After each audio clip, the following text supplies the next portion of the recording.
बर्बाद गुलिस्तां करने को बस एक ही उल्लू काफी है। हर शाख पे उल्लू बैठा है, अंजामे गुलिस्तां क्या होगा। शिक्षा हर नागरिक का मौलिक अधिकार है।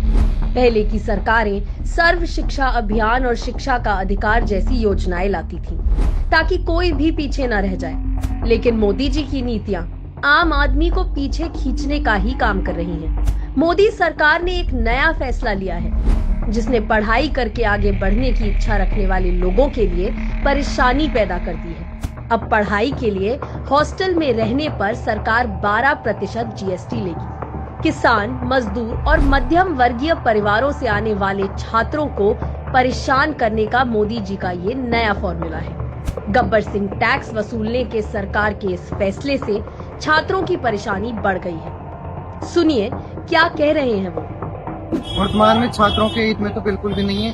12% जीएसटी हॉस्टल पे लगा देना, जो कि हॉस्टल में मोस्टली हॉस्टल फीस में वीक सेक्शन से बच्चे आते हैं जो लोन लेके फीस भरते हैं और फिर यहाँ हॉस्टल लेके रहते हैं। उन पे पहले लोन पे टैक्स लगाओ और उसके बाद हॉस्टल फीस पे टैक्स लगाना, और जबकि छात्र यहाँ पे खाने पीने से लेके सब कुछ पे टैक्स दे रहा होता है। सरकार अच्छे दिन की बात करती थी, लेकिन सरकार ये बताना भूल गई कि किन के अच्छे दिनों की बात कर रही है। ये छात्रों के, गरीब लोगों के, या अंबानी अडानी के अच्छे दिनों की बात कर रही थी। महंगाई यही की बात है कि पहले इतना टैक्स देके लोन लेके पढ़ो, उसके बाद हॉस्टल में रहने में इतना टैक्स भरो, उसके बाद इतना 4-5 साल लगाने के बाद भी नौकरी का कोई आश्वासन है ही नहीं बिल्कुल भी। मुझे तो लगता है कि मेरे ऐसे लोगों को मतलब यहाँ फिर मुझे शायद घर बुला लिया जाएगा। मैं सच बोल रहा हूँ कि 10,000 से 1 रुपया फालतू देना मतलब मेरे पापा के लिए बहुत बड़ी बात है। और ये रियलिटी है एग्जैक्टली कि वो 10,000 भी जैसे तैसे करो देते हैं। मुझे पता है, मैं एक किसान परिवार से आता हूँ और ऐसे मेरे से तमाम छात्र हैं, तमाम लोग ऐसे मेरे दोस्त हैं ऐसे जो डीयू में पढ़ रहे हैं, जिनका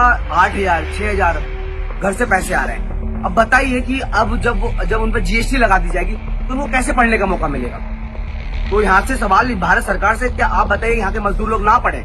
आप वही चाहते हो कि जो पहले वो मजदूरी करते थे, एक मजदूर का बेटा मजदूरी बनकर रह जाए? एक स्टूडेंट की बात नहीं है। इस देश में जितना भी गरीब तबका है, एक बंदा है जो 25,000 रुपए सैलरी ले रहा है। आप बताइए, जो 25,000 सैलरी ले रहा है, यहाँ पे 2 BHK फ्लैट का रेंट है 20,000। वो 20,000 वहां देगा, उसके ऊपर 12% जीएसटी देगा, तो खाएगा क्या वो?